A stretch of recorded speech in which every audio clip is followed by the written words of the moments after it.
In today's stream, we talk about visual psychology in design using techniques known as Gestalt principles. We'll be going over what these principles are, why they're important, and how you can incorporate them into your own work.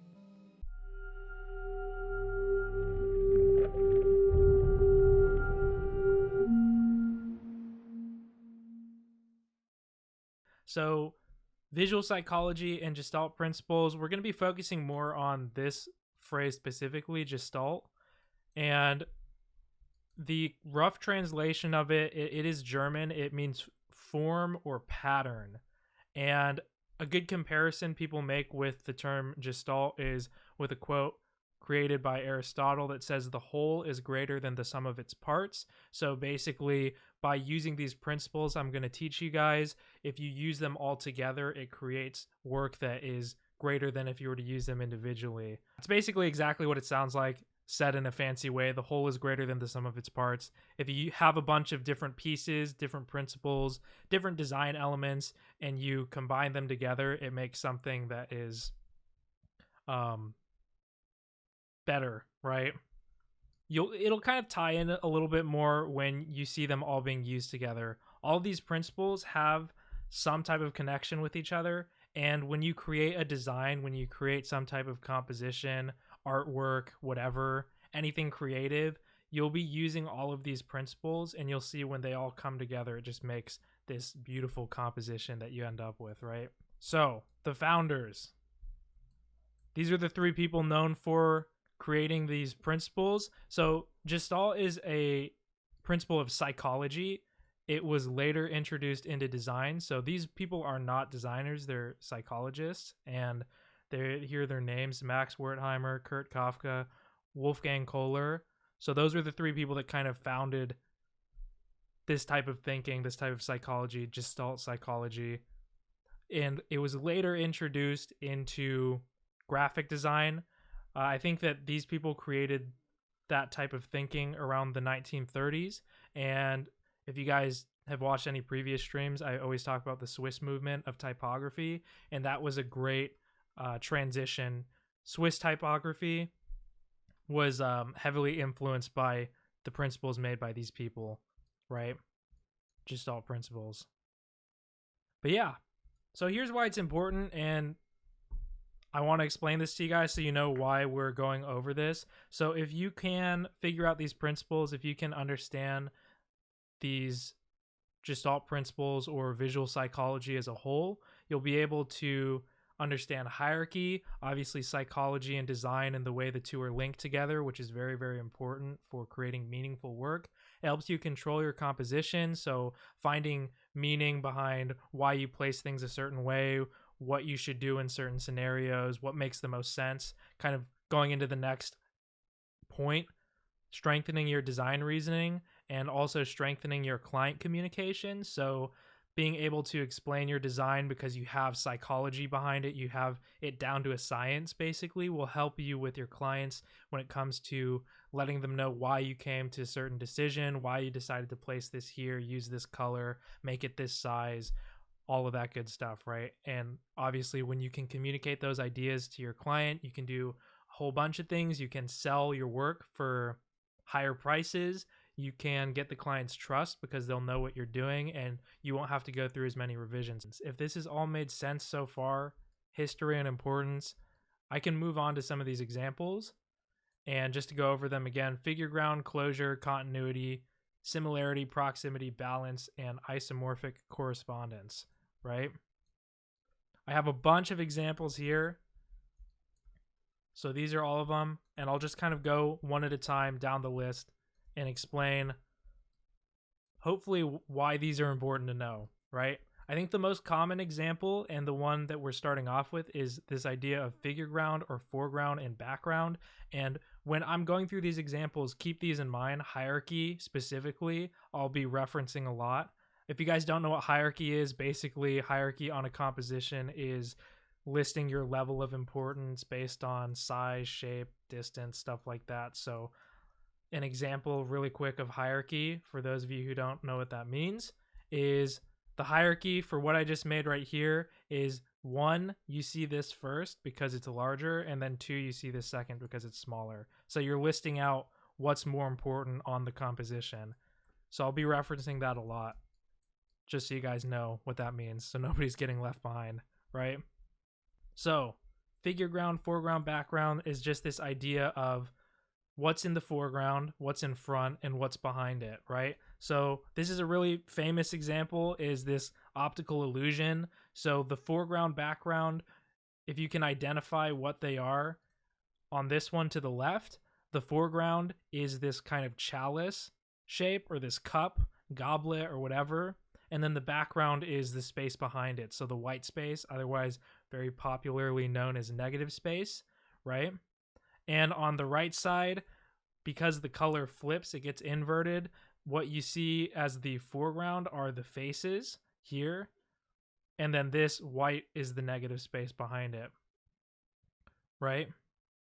So that's kind of the general idea of foreground, background, what you see in front versus what you see behind. And pretty obvious to make this connection as far as hierarchy, but the reason why that's important is for hierarchy, you want things that are more important to be in the front, right?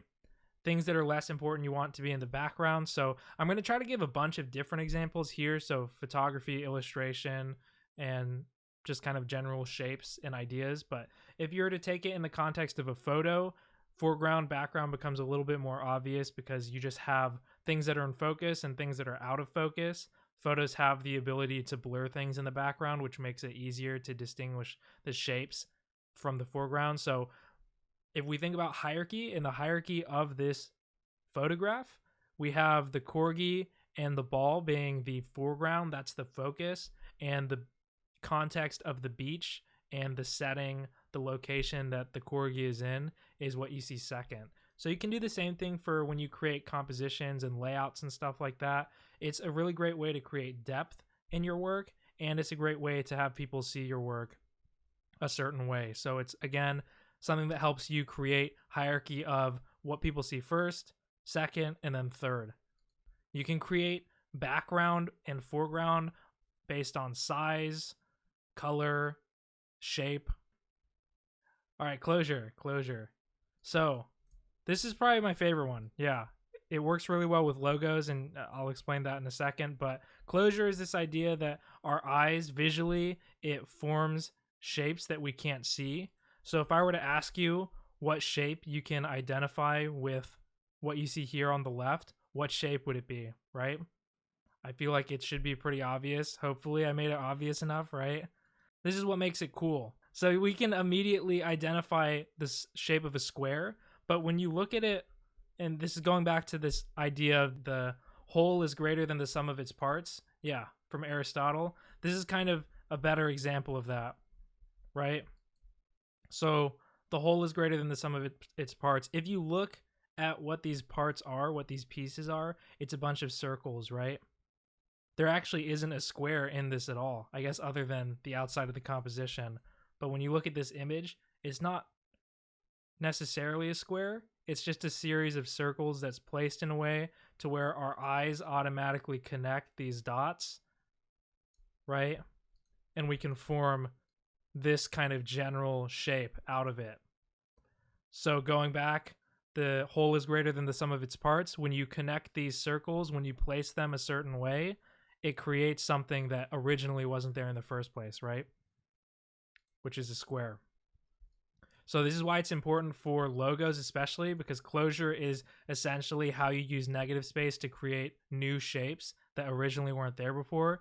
Here's a super famous example. Obviously the FedEx logo. I picked this one because I feel like everybody understands the whole meaning behind this logo is this arrow that's made from the E and the X. So this X, the X height was bumped up a little bit so it could create that shape. And that's essentially just using closure, even though that arrow isn't there. When you think of this being in the foreground and this being in the background, the white is the background. Like I said, these will all connect with each other in some way, which is why they're all cool to tie in together.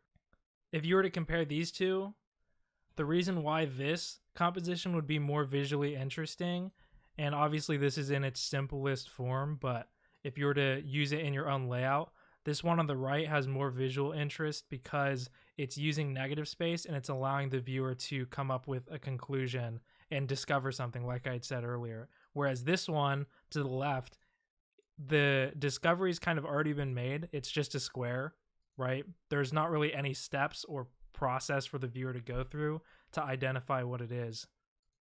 So it's the same for logo design. When you can allow the viewer to make a discovery, it makes it more memorable for them, because once you see that arrow, it never goes away, right? You always remember it. So if you want to make memorable work, memorable logos, posters, social media graphics, whatever, you can use closure and use shapes to allow the viewer to have that type of unique experience. All right, here's the next one, continuity. And I think I have a bunch of examples here.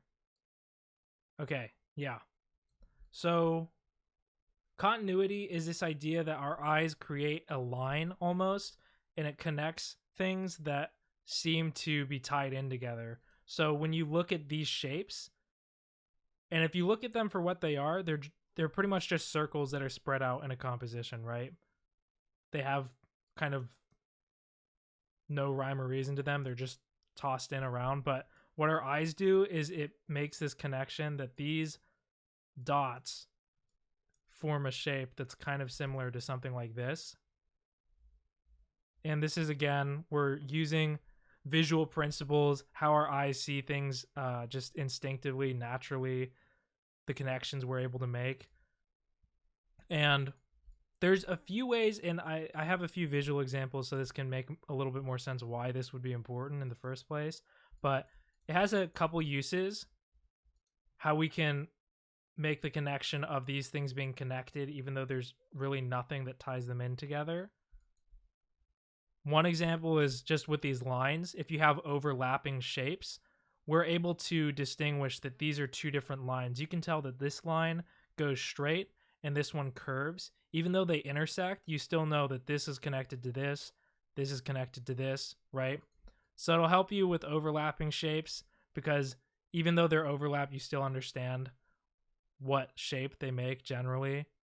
The motion doesn't get disrupted even though there's something literally intersecting the direction that it's going in, because our brains are smart enough to realize that there's two different directions here, right?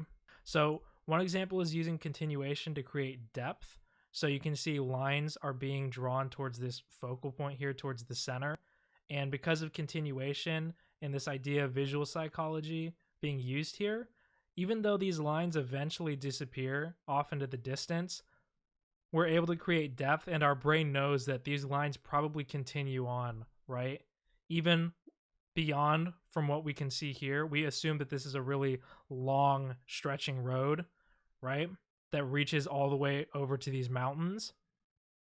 Even though it gets cut off here, because we can use this idea of continuation and these are continuing lines, it's like, okay, we can create depth. We can create this illusion of there's a lot of distance in this image. So when you're creating social media graphics or whatever for esports, if you were to use lines this way, you could create a lot of depth in your work, right? Even though they're 2D images, we're trying to make them look 3D. Here's something also that's pretty cool that our brains can do with this idea of continuity and continuing lines. So even though the composition ends here, right? This one's probably the most important for those of you that just do social media graphics and esports and stuff like that. Subconsciously, what our brains are doing when we see these lines hitting the end of like these borders, right? This is what our brains are actually doing. If I can make this black. We're creating these lines and we're expanding them outside the composition. So even though they're getting cut off, we know based on the fact that it's a continuous line like this. I mean, you guys kind of get the general idea, right? The reason why this is important and why this is kind of cool in design is we're able to create a world outside of what's in the composition. So we can use these as context clues to give people an idea that these trees are expanding outside the composition, right? and it's letting your work, your art almost escape the page. If you see a composition that's maybe like this, if all of your shapes are inside the way they are here, it doesn't really look that interesting because everything seems like it's encapsulated in this tiny location, right? It almost makes it seem like there's nothing outside of these borders, outside of these kind of walls that you've set up for yourself. But what we can do is, if we start expanding them outside of the composition, even when it gets blocked off, like that, right?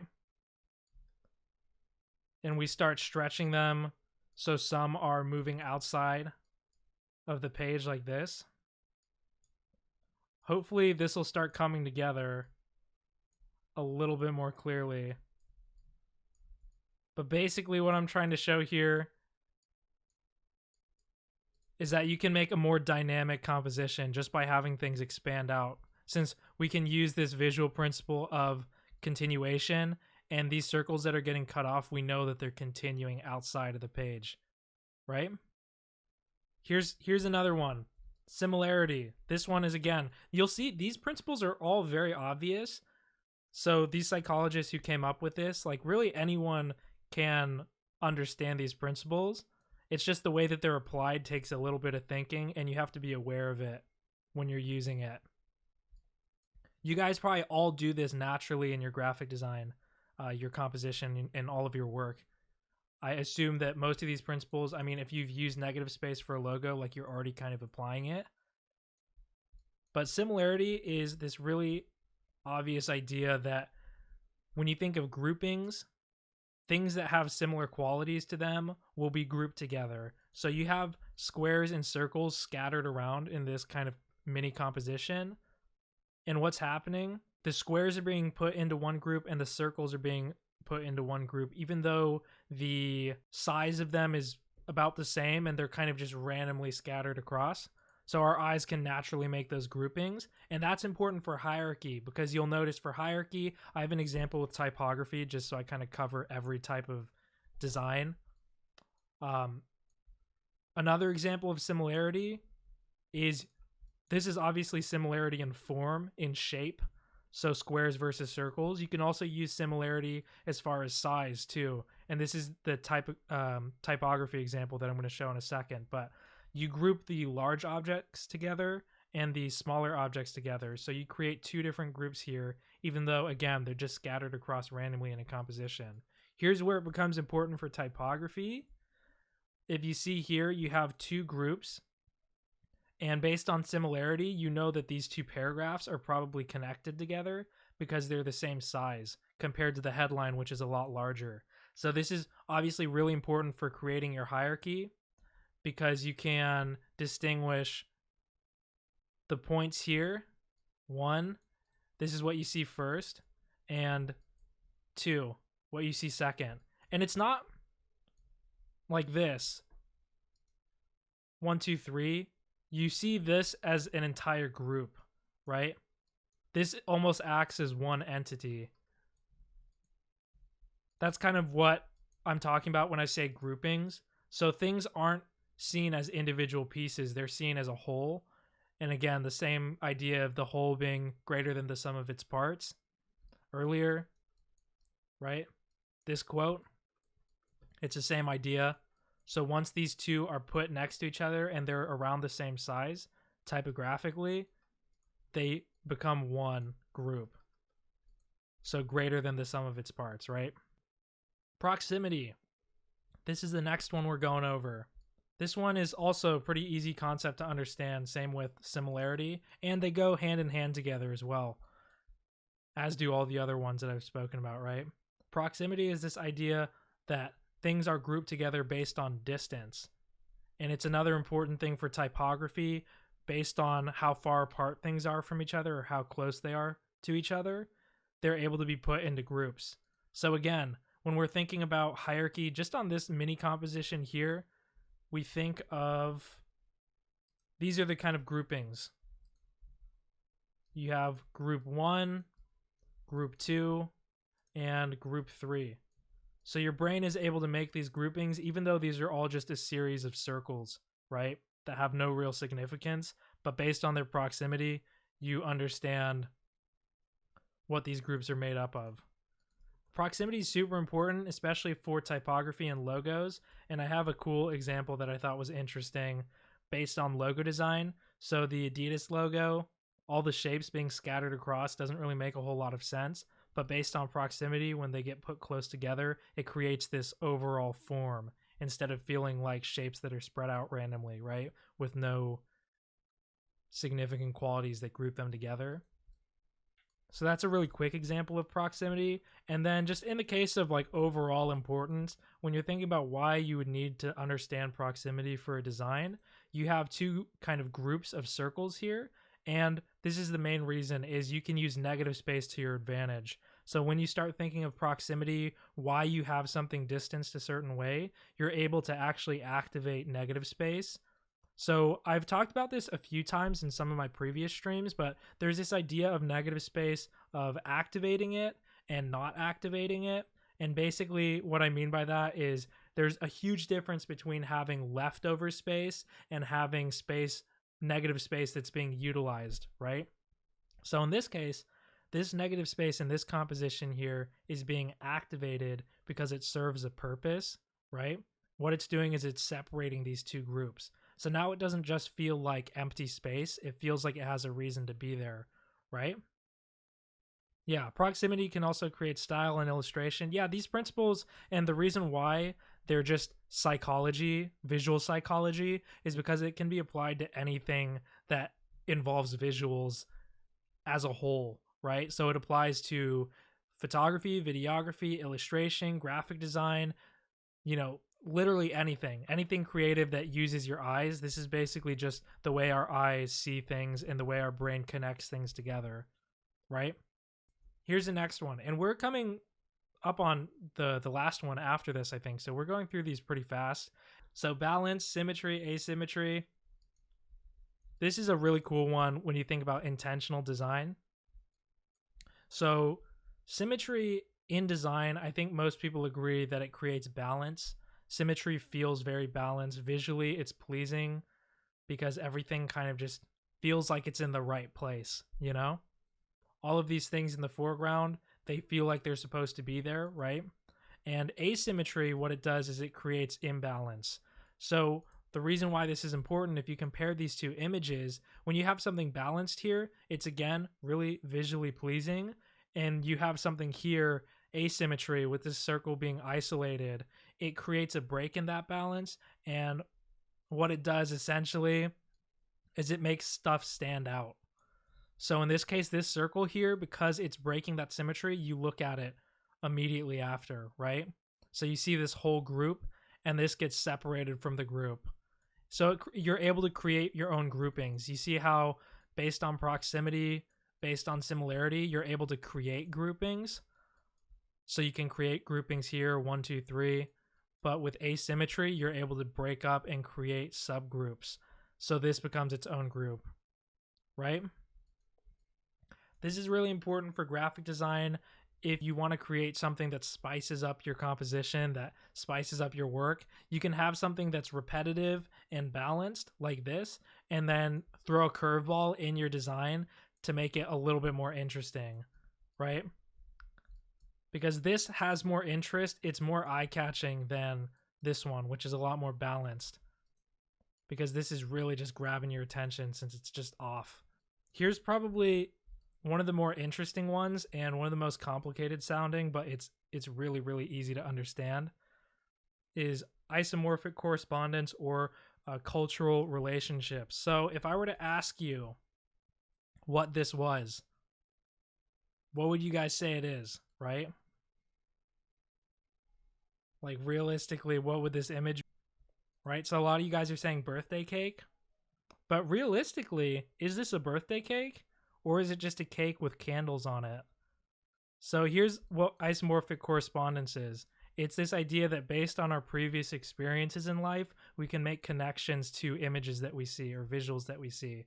So realistically, this is just a cake with candles, but because we already identify it as being a birthday cake, that's what we'll say it is. This is a birthday cake, right? We have so many context clues that tell us this is what this is supposed to be, right? This is probably one of the dumbest images I found when I was searching for this on Google. But what would this mean, right? It's just a mouse with a light bulb above its head, but we generally associate this idea to being an idea, right? This is like coming up with something, like when you have the light bulb pop in your head. So that's the connection we're able to make based on our culture, what we understand. Light bulb means idea. And here's one that might make more sense when it comes to why or how you would apply this to design. So this principle, isomorphic correspondence, this is just a house, right? It's just a mansion. It's got some bats, some trees. It's a little bit foggy, right? But when we think about the mood that this comes, that in our mind, the mood that this creates with all of these things happening at once, we come up with scary or spooky or haunted house, right? And we come up with kind of like a horror scene in our heads. And that's kind of what makes this important. Isomorphic correspondence, if you use the context of what we already know exists, like birthday cakes or ideas, when you create your design, you can come up with ideas that make the person feel a certain way. So if I were to create this composition here with this cake, the mood that it gives off is like celebration, excitement, even though it's just a cake, right?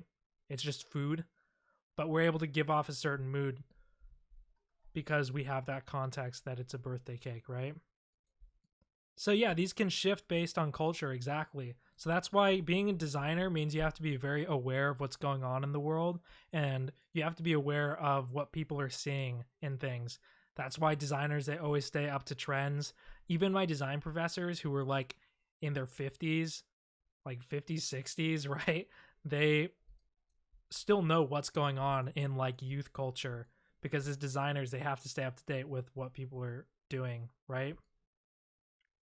A lot of you probably just do this naturally without even thinking about it. But as soon as you identify what they are, you can start using them in your work. And when you talk to clients, you can say like how you're using continuity to create like this is why you have things expanding outside of the page or why you have them not being closed in. Because people who are not designers oftentimes don't really think about this stuff at all. And if you can explain it to your clients, they'll be more likely to agree with you and be like, you know, this person knows what they're talking about. Cultural significance, yeah, absolutely. I see that now, right? This has been Gestalt Principles and Visual Psychology for Designers. If you want to catch one of these streams, I'm live on Twitch every Saturday at 2 p.m. Pacific Standard Time. Otherwise, feel free to message me on Twitter at Nowack Design. Thank you all for watching, and I hope to see you in the next video.